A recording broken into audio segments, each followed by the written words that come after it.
Well, hello, and how are you?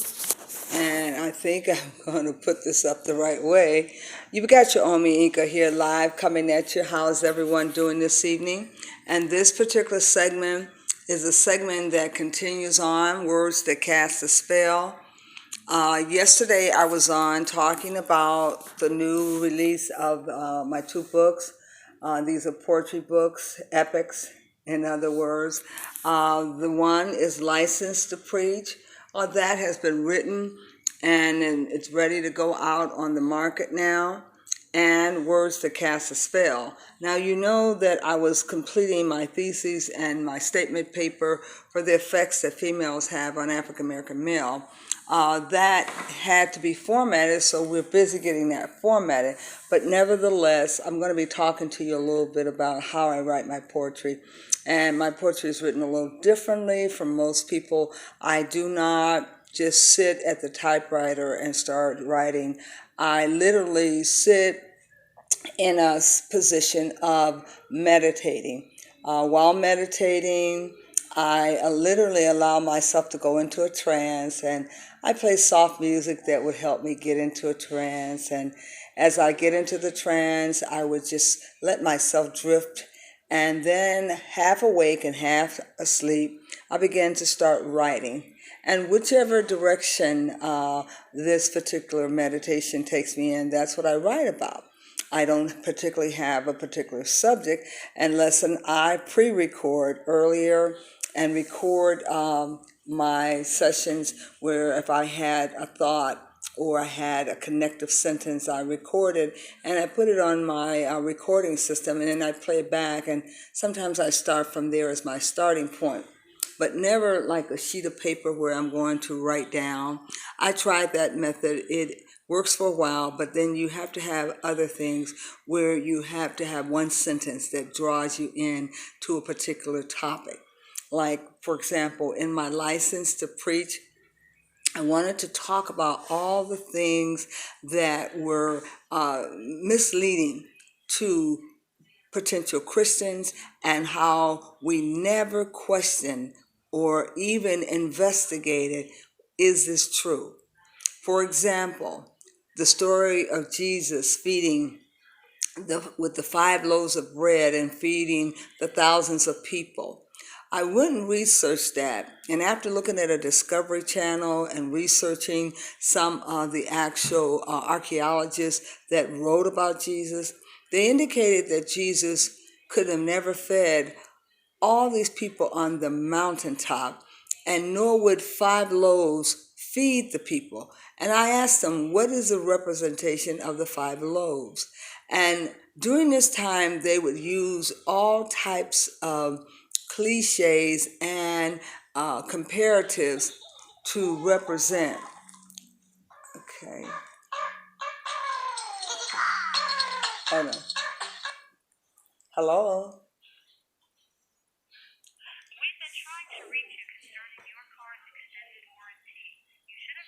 I don't have one.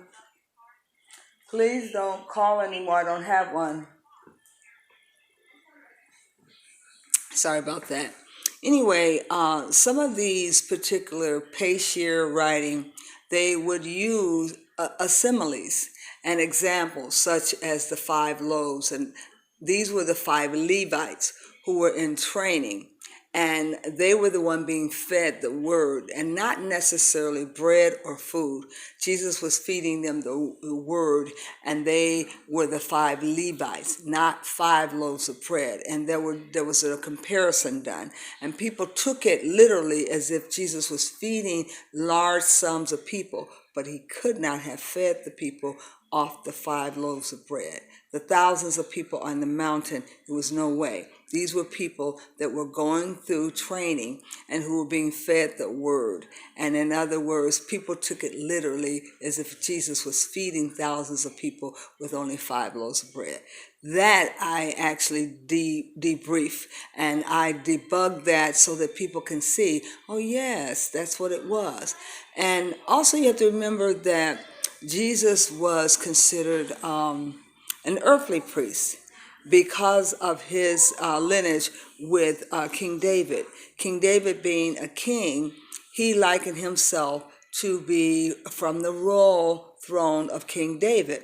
So he likened himself to be a priest and a royal priest. And he took on that earthly priest position, and he had authority. He took authority, in other words. No one gave him authority, but he took it. Now, let me give you an example how I know this is true. Because of his status he incited the people, is what he was charged with, sedition, because he would incite a riot, and eventually they got him on those charges.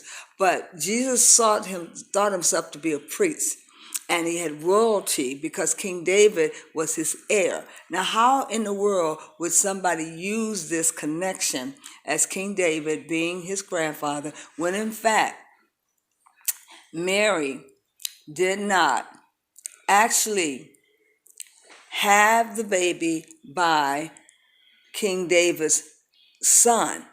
She knew no man, but yet she wanted Jesus to take up the stand that he was related to King David, when in fact he would not have been any kin to King David if Joseph never penetrated Mary. Jesus would have no heir to the throne as a priest or having any lineage with King David. No one thought that out. So he could run back, grab the title of priest, and connect himself to the lineage of King David, when in fact he did not even claim Joseph as his father. So they got a little mixed up there. And I don't think that they understood that people was going to debug that, but I debugged that thing right on out, and I talked about it in my storytelling, that Jesus wouldn't have had no relation or connection to King David, nor would he have been a royal priest or an earthly priest, because Joseph was not his father. Now, let's go a bit further into the journey with Jesus. Jesus did eventually, got a little list here. Jesus did actually use his authority, and some folks thought he abused it because he called himself an earthly priest. And to their knowledge, he was not of the royal priesthood. But nevertheless, when Jesus was called to assist and aid Lazarus, he was called, and he said, and the sister said, Jesus, had you been here, our brother Lazarus wouldn't have died. Oh no, he is dead. He is locked outside, and he is dead. In other words, they pretended like Jesus was going into a cave, but in reality, Jesus did not go into a cave. Lazarus was miscommunicated from the city, discommunicated. In other words, put outside the walls of the city, because they charged him too with sedition and inciting a riot. And he was a part of this Black Panther group, which Jesus was a part of too. But then they put Lazarus on the outside of the city, as good as dead, because once you're locked outside the city, you're as good as dead. If you don't have anybody with authority that can leverage their authority to get you back in. But it appears that Jesus went in with his authority, and he said, I would like this man brought back into the city. Let him back in. And they asked Jesus, on what authority? He said, I am an earthly priest, and I use my earthly authority as a priest to demand that he is allowed back into the city. So that is what they were talking about when they said Lazarus came out walking like a natural man. Lazarus never was in the cave, nor was he killed, or nor did he die. They never talked about any illness or sickness. They just said Lazarus up and died. Lazarus was discommunicated from the city. He was locked outside of the city. And in their minds, when you're put outside the city without any connection, you're as good as dead because you have no authority or no one has authority to let you back in, and you are good as being suffering from the dead. Now, let me go on to say that when Lazarus came back in, there was no such thing as Lazarus stinketh by now. Mary and Martha, which were Lazarus' sisters, who were in love with Jesus and loved him so much that they ran to Jesus to tell him that Lazarus was dead.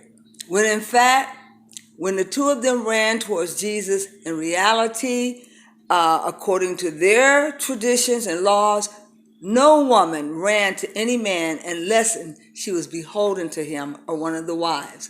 Could not Mary and Martha both have been Jesus' wife? Because they both ran to Jesus.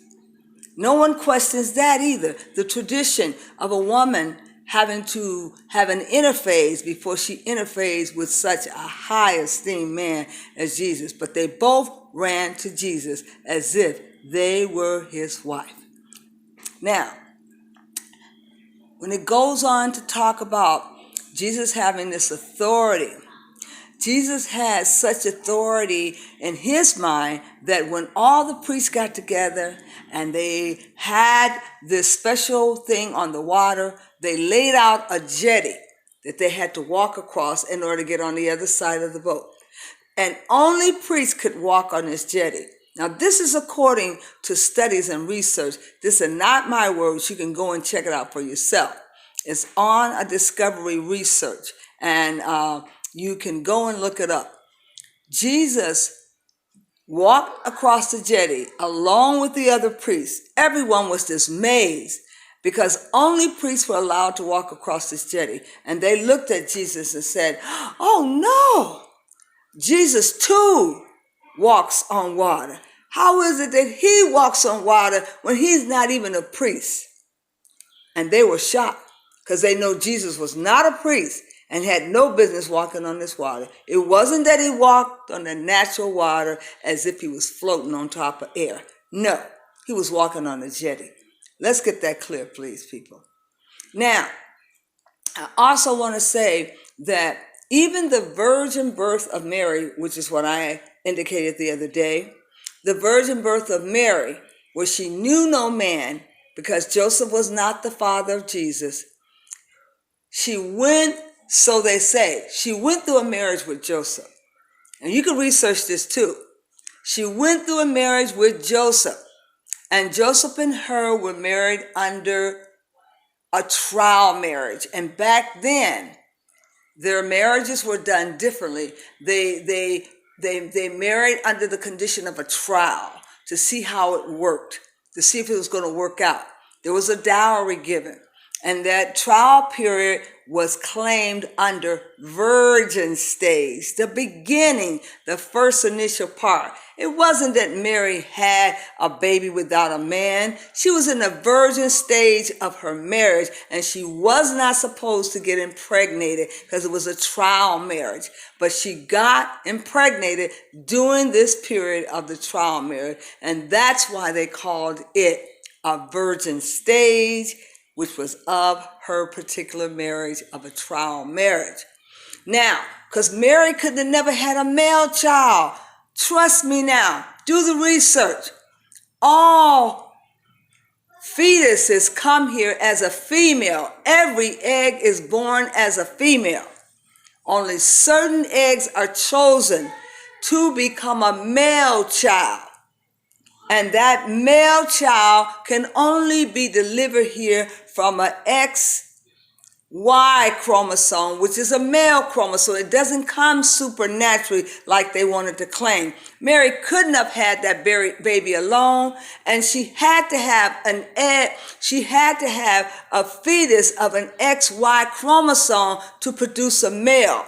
All female childs are born at first for all women. Then there is a ritual. Then there is a procedure that the egg goes through that will turn that female egg into a male child. That is a ritual that has to take place, and that XY chromosome has to be there first before that egg can grow into a male child. It's almost like the queen bee. Not all of the eggs get to become a queen bee. Only those special ones that go through a ritualistic dance. And if Jesus was one of the eggs chosen, he had to have a father XY chromosome to produce a male. They cannot produce a male child, only a female child with the XX chromosome. And Mary claimed she knew no man. So how in the world did she have a male child without an XY chromosome? I bring that whole science thing into play. God is not going to violate his regulation, his laws of inertia, or any of his laws of attraction to change things for Mary or no one else. We've got to start thinking, people. Yes, that's in the book too. And I take them through a journey so they can go back and do their research and their due diligence. Yes, as a science teacher, I thought it was only fitting that I talk about these things because they have us baffled over the flood even. When they said, oh, the flood put everybody out of commission. All over the world there was a flood. Now you and your right mind know that the weather condition is not the same all over the world. And when Louisiana flooded, it was not flooding here. So we all didn't get put out of commission. So how is it that the flood that they talk about was invented all over the world and the whole world was flooded for 40 days and 40 nights? It wasn't possible. It was precisely told, but it was precisely told erroneously and wrong. But yet we run with that story. And then we run with the Red Sea story about the river, the sea turning to blood and how the sea opened up. None of that didn't happen. We've had so many ministers and so many apostles come to us with false information in the book that our lives are depending on. We've got to understand that we cannot continue to let them treat us as if they're giving us fairy tale stories. Someone in their right mind has to debunk this and do it through poetry. And I took the time to do it through poetry. And nevertheless, we're going to do something a little bit later.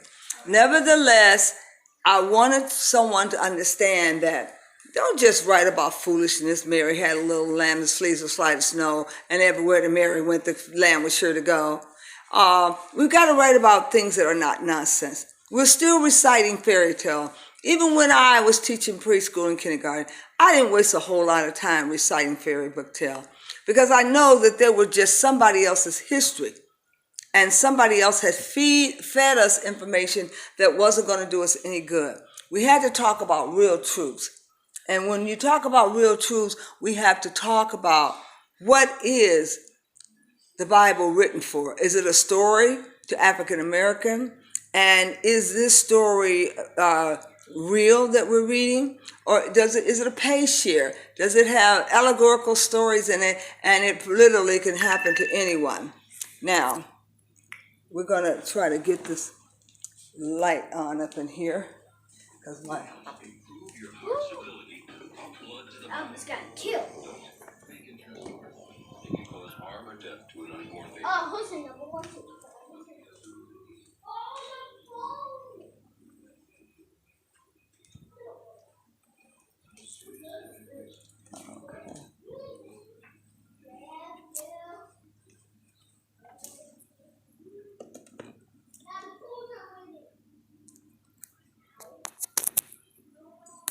Okay. All right. We got...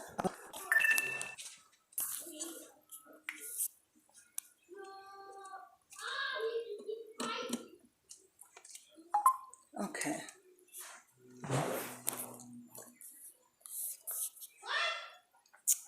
It's a shame I can't see the light over here.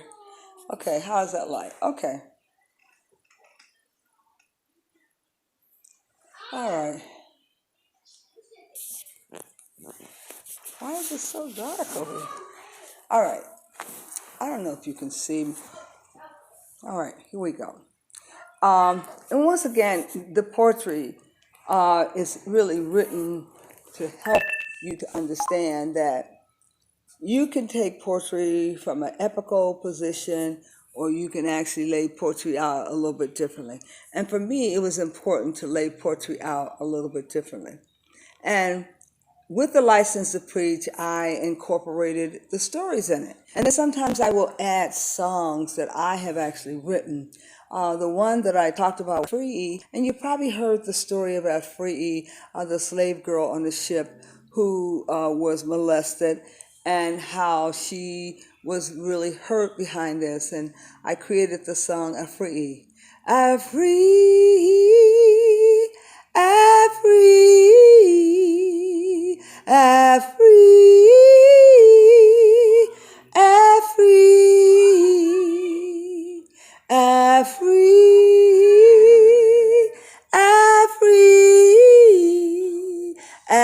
free, free. Tell me, what did they say when they took your virginity away? Free, free, free, free. And we, went into details about what happened to Africa on the slave ship. But I think you can play around with it a little bit and give some creativity. People are getting more creative with poetry than ever before. Poetry is so different now. You've got two people memorizing the same line, keeping a beat and popping their fingers and tapping to the music of the beat and choral and doing choral readings together. I really like how the choral readings are done when two people are echoing the same thing. I think that's so cool. And it's fine. It's fine. It's all right. It's all right. Everything is all right. And it's cool like that. And it's very good when you get a little beatnik in there. And I don't know if a lot of you young people know about beatnik, but we go back in the old school with the beatnik and understanding that we had a groove, and it was important to keep the groove. But poetry can be written in so many different styles. And one of the things I wanted you to understand is that I consider myself a folklore storyteller.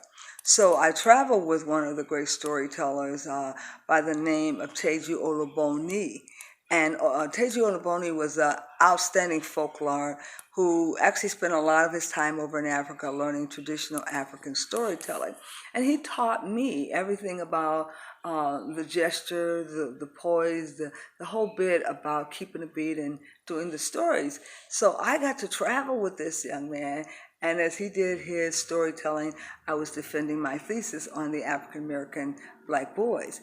And I like to say to Teju Oluboni, if you're out there and if you're still reciting at schools, I hope you're still doing your thing, because it was still popular, even at your age, as you became a senior. And a lot of young kids were really getting into poetry because of him. And he too inspired me to come away from so much of the solo and get involved in the spoken word artistry. So I became a spoken word artistry after listening to him. And he is a household word. And once again, in Europe, I became an international spoken word artist. And it wasn't planned that way. It was because of my circumstances and the things that I went through.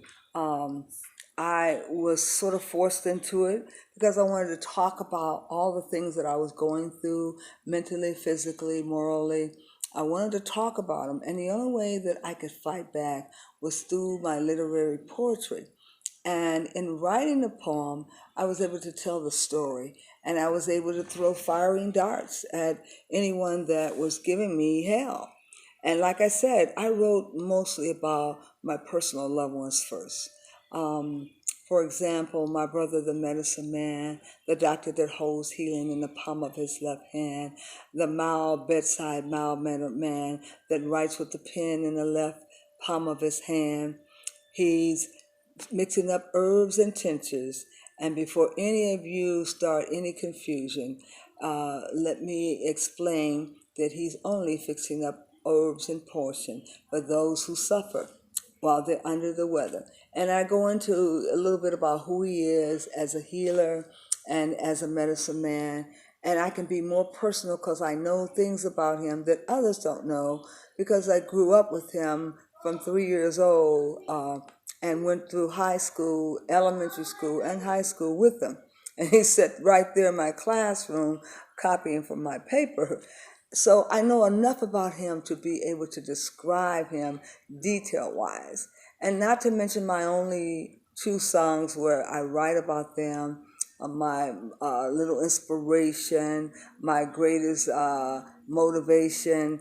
And as I write about each one of them, I tell a little bit about who they are and a little bit spectrum about what I see in them as an individual. And I try to pull out that gift that they have in them because we all come here already equipped and loaded. Someone just needs to manipulate us and stir us up and press the button and cause us to adduce the knowledge and bring out the knowledge that's in us. So in writing some of my poems, I wrote about my mother, who I never knew, which is kind of interesting. And I scold her and I told her to wait, hold up, that I wasn't finished talking about her, and that why, did she leave me at such an early age? And I even scolded God and said, couldn't he have taken someone else in the family? Why did he have to take her? But nevertheless, I talked to a woman who I'd never heard her voice, and I scolded a woman for leaving me so soon, and I questioned her not being here to lead me through life and to be here with me as a supporting vessel, and why did God allow her to carry me only so far and to leave me? So it was very vital that she understood and heard it from me that I wasn't happy with her making her transition. I wasn't happy with that at all. So it's very vital that I could get that out because that was my purging period of cleansing myself and being able to digest her death and to be able to talk about it without being teary-eyed and to be able to talk about it with other people to encourage them through their disadvantaged situation where their mother may have made a transition, to let them know if I made it, anyone could make it, because I became an orphan too. Because right after my mom died, at age 11, I met my father when he was dying. I had no idea he was dying. I thought it was so great. I finally get to meet my father. But in meeting my father, I found out he was transitioning. He was making his transition. And I couldn't believe God was taking both of them. So I scolded God and said, this isn't right. Why would you want me to be here alone in this world? What do you have planned for me? And boy, did God begin to tell me that he would never leave me, nor forsake me. He didn't tell me that my mother and father would never leave me. But I was able to understand that God wanted me to himself. And had they been here, they would have been in a way that would prohibit him from doing what he wanted to do in my life. So nevertheless, I was able to write about her. And when people read it, they get sort of excited and say, my God, you were very angry at your mother. Yes, I was angry. I thought that a 2-year-old shouldn't have been back here by him or herself, and that a mother should have been here with her. But I was fortunate. I never had to go to any homes, and my sister raised me in a 2-parent household with other children. And I was so happy that I had a good life, a good childhood life, and I wasn't sore or angry about it. I just was sore and angry that after meeting my father, that he was leaving me too, and that I had already lost a mother. Now, I want to say for the record that writing, you have to have something to write about. And you really have to have some perspective to talk about. One book that I definitely have to get out there, and that is my autobiography of my life. And it's rather interesting. A lot of people say, well, why? I said, because I've had a very interesting life. A lot of children would have ventured to go through foster home after foster home and having orphanage behind them and having such a sore life that they may have been broken. I was fortunate. I had a chance to bypass all of that and be raised by two heads of household who loved me very much and put a lot of time in with me, and not to mention the extended family, uncles who were there, and all my 5 brothers who were around me that were there. I never missed a beat, and not to mention my aunt who brought me up to the age of 11 years old and cared for me like her own. So I was fortunate. I had a blessed childhood and had no regrets about any of the way I was brought up, and never had to spend one moment in a social service or children family services.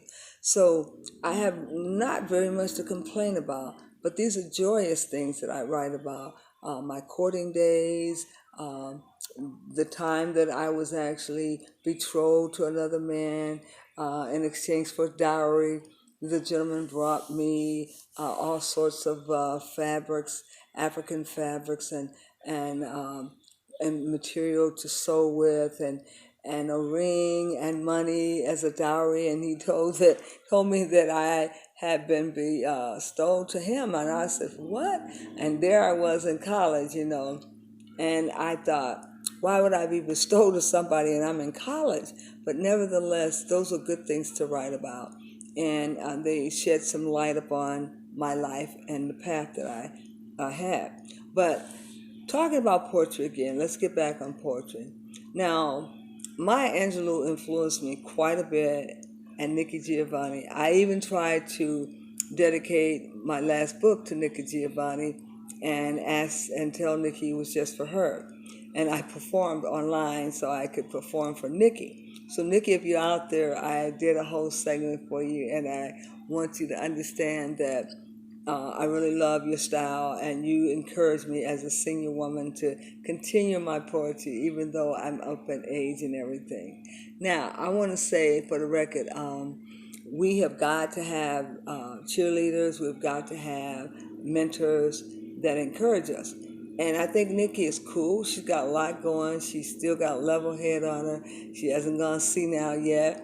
And I like to pattern myself in a category with Nikki and with Maya Angelou, because they both were classy ladies, or they are. Well, she is a classy lady, and so is Maya Angelou, because she's, one of my author mentors.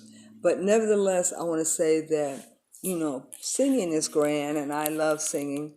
I wish I had a band that I could go on tour with, but since I don't, I think I'll just go on writing spoken word, and hopefully some of the songs and the poetry may move some of the young people, may move them to the beat, because I'll be brief, I'll be short, I won't hold you up like you're in some jury court. I'll get straight to the point, and brother, in no time, I'm going to have you up out of this joint. I'll hurry, so you don't have to worry. I'm already fixing to get ready to go. So before anyone hits the door, just remember, I still have the floor. I'm a poet, for those of you who didn't know it, and it's been my real intention to show it. I hope I haven't committed a cardinal sin by taking up too much of your time, my friend. I'll be brief. That was the first poem that I wrote, and it's in my introduction. And I've got that put to music with a little saxophone that's kind of jazzy. I think you'll like it. Go out and check out my collection up on lulu.com. I'm in the process of redoing the cover. Wasn't too pleased with the cover, but nevertheless, it's been published out there up on lulu.com.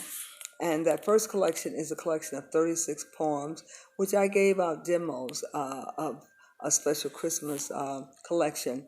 And I'll probably be doing it again this Christmas, and then probably introducing my new license to preach. And in the license to preach, I think you can enjoy some of the stories that come from the Bible. Most of you Christians, I definitely want you to read it. And then the other one that's going to be coming out is Words That Cast a Spell. Now, wouldn't you know it, being a priestess, I want to talk to you about all words that cast a spell. And no one can deny the fact that words are powerful, and they're like fiery darts. And we are so busy that we're talking about picking up arms against someone. Don't you know you're more powerful when you're spoken and using the spoken word? Because the whole earth and creation was spoken with just the spoken word, the literary word. So can you imagine you can find all the powerful words and put them in your pocket, and you can throw that energy at someone and you can shout them down. You don't have to kill them. You can just shout them down and disable them for a temporary spell where they're unable to function. You mobilize them. And that's what we got to start doing to people, mobilizing them with words. And I'm not talking about supercalifragilisticexpialidocious either.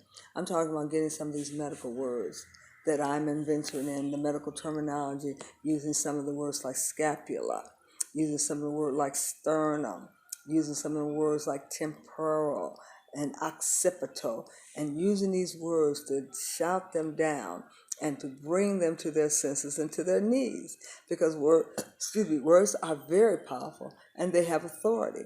And there's several powerful words in the human dictionary.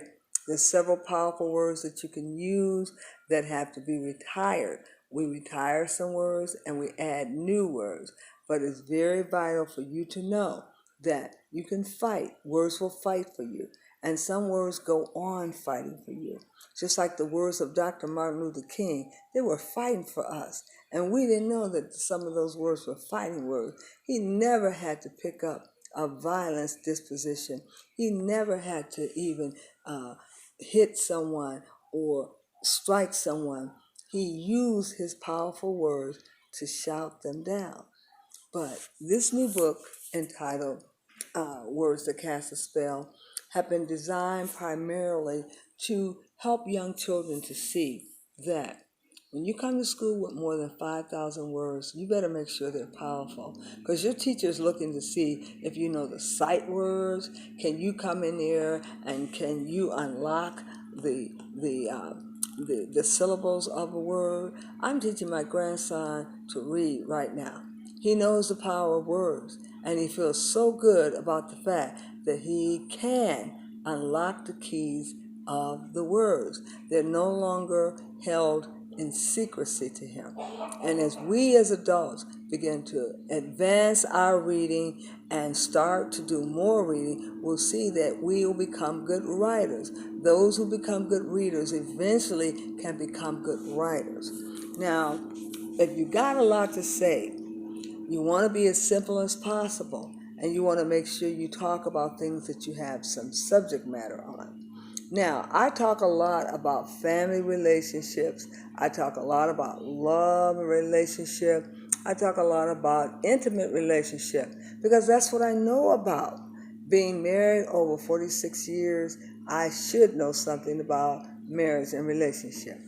And at the same time, I know something about divorce. I know the struggle that women go through. So it's important that we first be parents. And I'm more proud of anything in the world of being a parent. Being a good parent is what I aspire to be.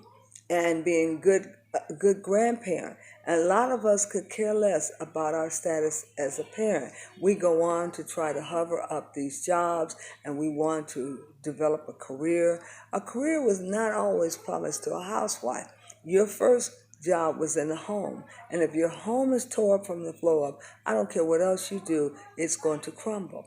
Because until you honor God by taking care of that family and that child, then you can't do anything out there in the world. Now, so I write about these things, and I try to make sure that people get to see the real me. Because some people don't talk about themselves, they cover up and suppress who they are. But I want you to see the real me and who I am. And I try to be true to my own, and I'm not trying to suppress anything. If I have something to tell, you better believe I'm the first to tell it to you. You won't hear it in the streets. You'll hear it from Omi. So there you have it.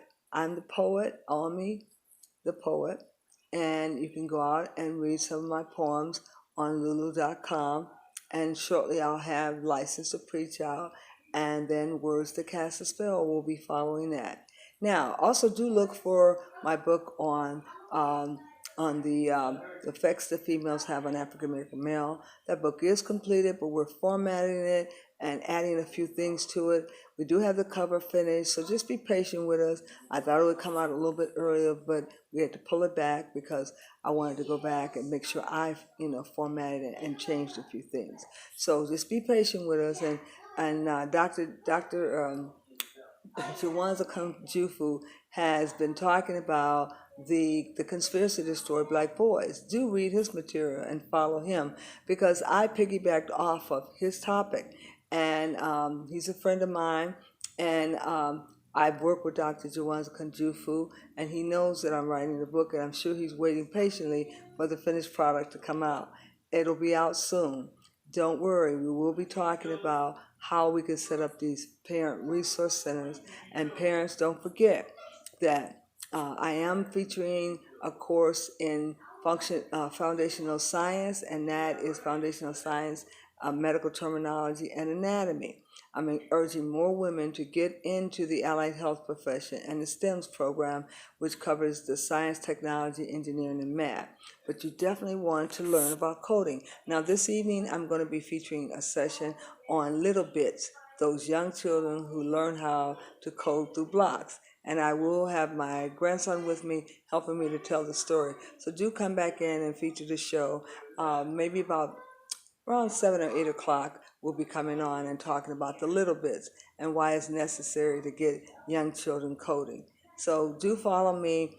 This is your Omi, coming at you from Omi's production studio. Thank you so very much, and do have a great day. Odava.